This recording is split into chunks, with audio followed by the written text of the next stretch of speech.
Hi, everyone. Welcome to Holding Space with Dr. Barker, and I am Dr. Barker. And joining me today is my colleague, Irene Sullivan. Irene used to be one of my students, and it still feels weird to call her a colleague, but she definitely is, and is definitely well versed in everything she does. Yes, I know you're blushing. It's okay. What Appreciate it. we've been talking about lately is attachment styles and how conflicting attachment styles can create issues with people, relationships. And my last podcast, we talked a little about what the difference is between those types of relationships, what happens when one gets together with the other, which always seems to happen. I mean, it's almost inevitable, isn't it? Don't you see that a lot? I do. I think a lot of people speak about like their love languages, because I know that that's very like now and in the present. And it definitely comes down to our own personal attachment styles that we get from a very, very young age. Yeah. Yeah, that's true. I mean, those early object relations, as I pointed out in the past, are the root of a lot of this. I mean, I can't tell you how many times I will see someone or sometimes a couple, and they will say, we have just very different ways of handling things. I have insecurities about whether everything's okay, and she just wants to pull off into a corner and work it out for herself. I need to co-regulate. She self-regulates. What kinds of things? I mean, doing family therapy, I'm sure you see this a lot. All the time. And it feels very lonely and isolating for each of my couples where they find themselves like even when they do like self work on self-soothing and kind of figuring all of that out, I find that when they don't feel safe enough to do it in the presence of one another, they become even further alienated from each other. So, like, there's a struggle there to create a safe space to be vulnerable when, we have people that just go into fight or flight when vulnerability is presented to them or they feel vulnerable. So, it's difficult. I gotta tell you, I'm one of those co-regulating people who now you're going to learn unfortunate things about me. Those of you who are listening, Irene always knows. The fact that I need someone to co-regulate with, and I need to like be sure that everything's okay.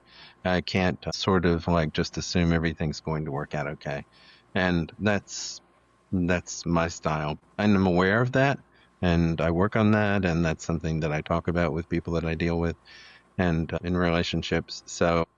But can I just ask the fact that you're able to talk about it, the fact that you're able to even identify that, validation is something that's like at the core important to you. I don't know a single person that isn't important to. Or I rarely believe someone that says, I don't care what anyone thinks. So the fact that you're able to understand what it is you need in that moment is a way to self-soothe and you're seeking that out.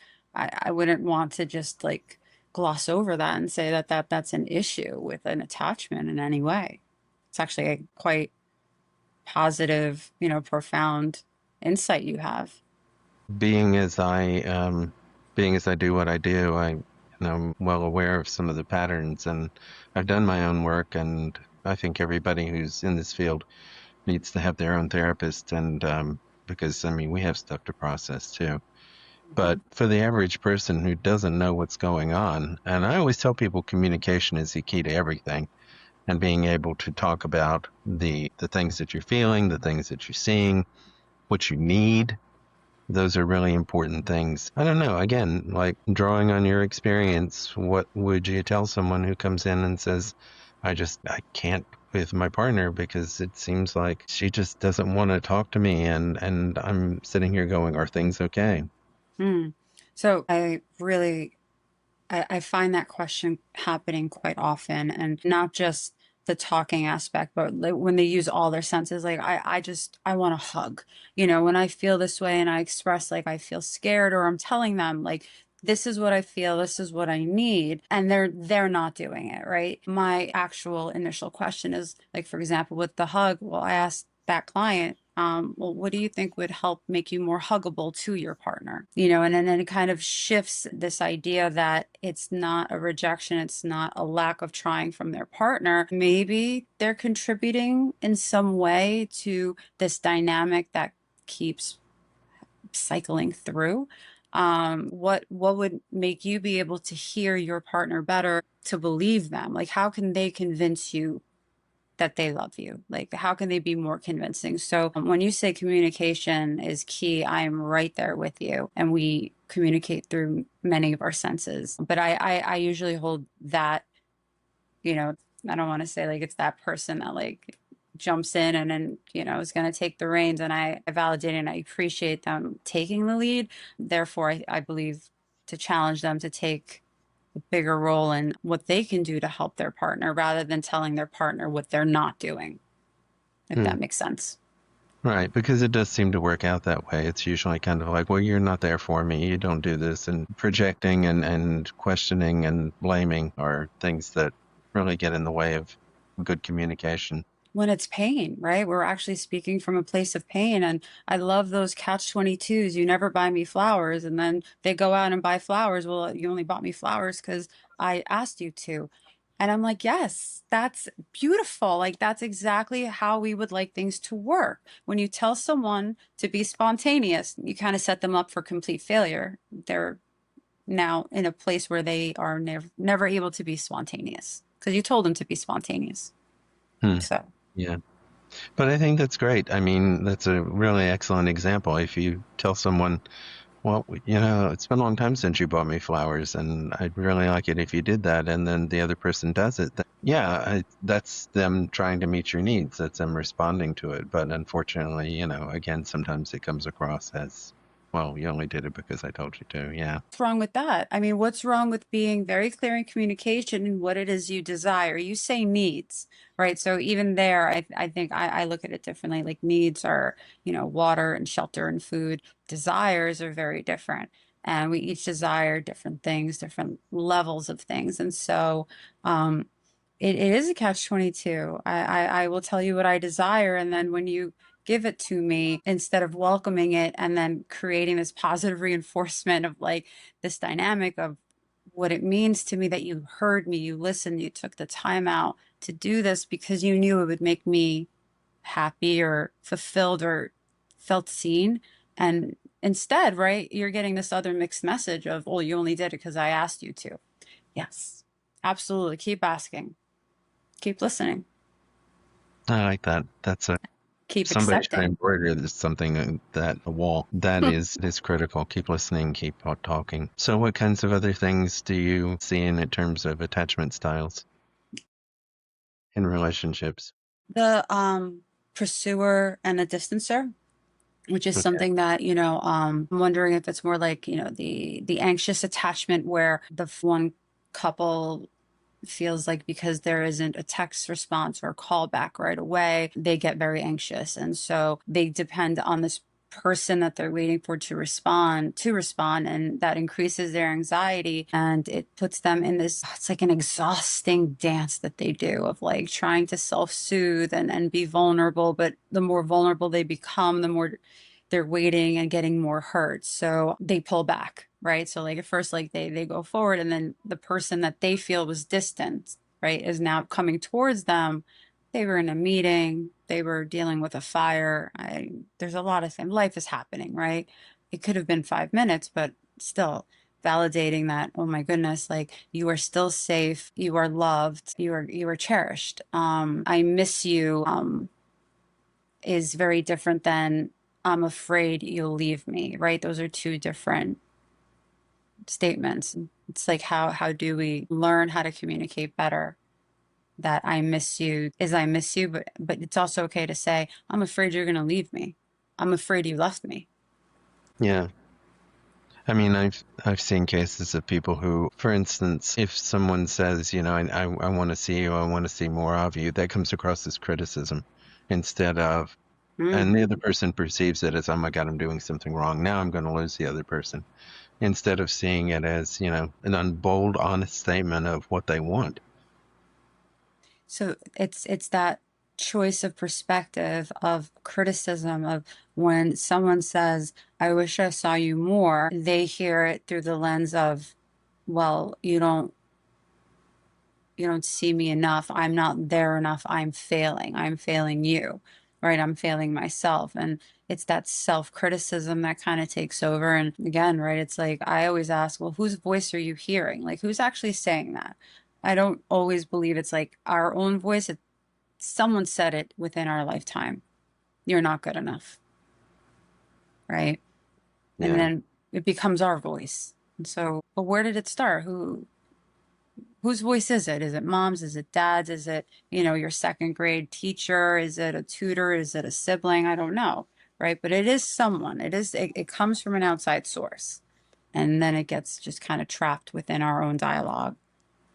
Yeah, absolutely. What can parents do to, I guess, instill a more positive sense of attachment? Because, I mean, initially the first studies on it were just sort of examining what's there. But if we're going to be proactive and if we're going to try and say, okay, I want to try and raise a healthy child without, going strictly to the manual, if kids only came with a manual, I I think it'd wish. Yeah. be easier. And well, we both have kids, so we understand. And being proactive and wanting to do the right things and say the right things, what's the best way to raise someone who has a secure attachment? I think really leading by example and showing that our own attachment style isn't our prison, that, it could be one step, one conversation, one moment that we can highlight, process, and decide whether or not we would like more of those kinds of connections. And to overcome an attachment style, I mean, it just like I can't even imagine my brain just hurt a lot just trying to think of like how does one do that. So I would think one step at a time with identifying within yourself what makes you feel safe, leading by example, being uncomfortable, having moments of being uncomfortable, and seeing right what you can do to activate that little part of us that is resilient. And the more opportunities we have to be resilient, the more we're able to overcome everything. I'm interested in your thoughts on what builds resilience. What I was thinking when you were saying that too is so often people are reactive and they don't let kids know what's going on. So if you come through the door and you're in a bad mood and you've had a lousy day and you just kind of like want to be alone, it's so easy to just like be rejecting instead of saying, come here, let me give you a hug. I love you, but can you go play now and let me get myself together? And I love that statement, right? But not the word but, use the word and. I Yeah. love you and I've had a really difficult day. And can you find, 10 minutes to do this and just give me some time, please? Right. So it's connecting and really solidifying the safety. While if I'm not in a good mood or I'm stressed or whatever it is, or even if the child is just being, a child and having impulses, right? And like as parents, one of our main jobs is to help them with their impulses. And we're overwhelmed, we're human. And it's how do we show our children that we love them and we love ourselves? And we are not going away and they did nothing wrong. We are not abandoning them or leaving them. We just need a beat. We need a moment. Same thing as when our children, we see them get overwhelmed with something, we breathe with them. I mean, as simple as that sometimes, just like let's breathe. So yeah, that's something that, you know, I see parents face every day. I'm a parent, I face it every day. It is sacrificing as well. And it's a choice. I will choose to be a mom right now rather than Irene who just had, a 10-hour session day, um, or sat in traffic or had like a really bad thing, right? Like I will choose to be a mom right now. And sometimes it's really hard to be a mom. It's hard to make that choice, and you can do both. You can choose to be a parent and also let your child know that you need to take care of yourself for a few minutes too. You'll be right back. Then the early studies on attachment theory were done on parents leaving the room and how the child reacted to that, and then when they returned, how the child reacted to that. But you can do that while you're even in the same room. You can let them know that you are there. But, you know, also, excuse me, you're right. And you need to take care of yourself too. Yeah, well, but is an exclusionary word, and means you can do both. And again, some people greet that with like brand new news that they've never heard before because I think we're sort of linear focused on I need to be a mom now and forget about me, but you really can't. No, we can't forget to be all the parts of us because that they're always with us. All of our parts, they're constantly with us, and it's making the choice of which one comes forward at the moment. And I remember when I was learning as a student about attachments theory, I remember it was focusing more on the child's response when the parent returned in. And it's just what you said about we can be in the same room with our child. And yet how many of us do a checklist type of childhood where we're on our phones, we're distracted. Like how present are we really? In that 5 minutes of like truly being present with our child, with our spouse, with our friend, with our coworker, it could absolutely make the biggest difference is the level of presence that we bring. I think that's really important. And I know one of my earlier podcasts I talked about how being present is really important and how being able to state your presence and show your presence is important. And people who have complex trauma frequently have come from a place where there wasn't someone there to tell them that everything's going to be okay or that I still love you. You know, it creates a series of traumas of anxiety. You're just never sure what's going to happen next. And that's sometimes at the root of why people just can't understand what's going to happen and why they're pessimistic and why they're looking for doom. At least you're Because they're prepared. used to it. They're used to doom and gloom. Yep. And to be vulnerable and share that only to be met with invalidation or minimization or being dismissed at all these opportunities, right? It's very hard. So finding someone that is very trauma informed, like a professional, I think is one of the first steps in just learning more how to see one another through maybe that trauma lens that we all fight battles. We're all dealing with something that isn't on the surface that no one may know about. So what builds resilience in your viewpoint? Opportunities. Every time a challenge occurs, every time something doesn't go your way, every time, the worst of the worst can happen, it's an opportunity to allow yourself to experience it, feel it, and then remember every other time you've been through something and how hard it is. Yes, but you have the blueprints. You could get through this. You're going to be bleeding, beaten, whatever it is, right? Like you're gonna come out like you've been through war. It's a war. And yet that's just builds your resilience even higher and it gives you faith in yourself that whatever life throws at you, it's complicated. It's not easy. And somehow you will manage. You will rise above to the best of your abilities. And even if that means just sitting in the dark hole and crying and just having, a big time out, if that's what you need in that moment, do it. And then when you're ready, get up and take one step.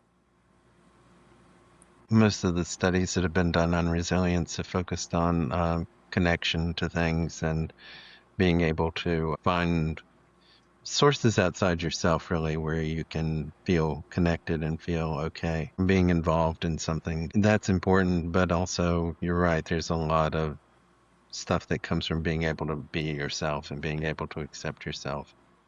I love the idea of connection. And um, I guess my question to you is like, at what point is it a distraction or your worth is only based on the connections you feel are on the outside of you? That like you need to get to this point because these people are depending on you. When I would love for the person to feel like I'm worthy of getting to this place. People are waiting for me. Great. Yes, they're championing me. They're giving me resources and you're doing it for you because you're choosing to. Yeah, I think I spoke in another episode here about that golden core that you form early on when their ego is forming. And if parents are there for them, if they applaud every time that they stand up or sneeze or poop, which they do. I mean, it's kind of like, when are you going to get applauded for pooping? I mean, it just doesn't happen. later on in life. But if it happens early enough on in life, and that forms that golden core that you're able to sort of like have a sense of, "I'm okay." And then you go out into the world, and maybe there are people out there who don't really want to convince you that you're okay, quite the opposite, but you still have that. You still have that core. Hmm. I haven't met someone yet that has like that golden unicorn core. I feel like shame and fighting off that has just been something that I've seen like throughout that, we have these guilt and shame for, either not doing enough or because we're not getting a certain response, there's something wrong with us. And even if we had that like applause and families that championed our milestones, right, of development, I don't know if that's sometimes even strong enough to what we face as we get older. So I would love to meet that golden unicorn where their ego is completely intact. Yeah, it seems like it's pretty rare. And of course, when I described that golden core, it's ideal. If you have that, it's best case scenario, but all too often it just doesn't. And I mean, you mentioned an interesting thing there too that I try to point out to people, which is there's a big difference between guilt and shame. And yeah, you can feel bad about something. And you can feel bad about something you've done. You can mess up, but that doesn't mean you need to be ashamed of who you are. That doesn't mean that you need to have that sense of there's something wrong with me. And that belief that you are undeserving and that whatever happens, that is what you deserve, right? It's what we accept from others and creating boundaries for ourselves to be treated the way we want to treat others. It's that golden staple. But shame and guilt absolutely are passengers that they mean well. I do believe that they're there to help us navigate and to be socially accepted, right? And just kind of morally, ethically, kind of like within that realm. But poof, do they start crushing us? And it's okay to make a mistake and do something wrong and still feel loved. It's okay to have someone you love and care about and they did something absolutely, or sorry, unfathomable, and it's okay to still love them. Yeah, it is. Well, before we wrap up, you got any last thoughts or things you want to add? Well, I appreciate giving me the space. Thank you for talking, for sharing. And I guess final thought is it's okay. And I think people need to hear it as much as they can. It's okay to be you. It's okay to want to expand. I'd love people to start thinking outside of black and white, right and wrong, and kind of step into that really uncomfortable gray area where there's a lot of possibilities, a lot of opportunities. So That it really is important. And for those of you who get bored by me saying the same thing over and over, I do it deliberately, saying it's okay to be you. It's okay to be who you are. And it's in fact the best, most authentic way to be because then you're responding from your real self and not in terms of like what I think someone wants to hear or what is proper. Being able to feel that you're okay within yourself. even when you're uncomfortable, even when you're met with people that may not agree with you, it's okay. And I think absolutely repeating that is important because many people probably have not heard that maybe since they were very small. True. I have clients that are still shocked when I look at them and I say, like, I look at them confused because what they're telling me is just absolutely okay. It's the first time in a long time that they've gotten an authentic response where, like, it's acceptable. Yes, Yes. it is. It's okay to be you and whatever you that shows up right now. It's such a positive message, and you're terrific at what you do, and I appreciate having you here.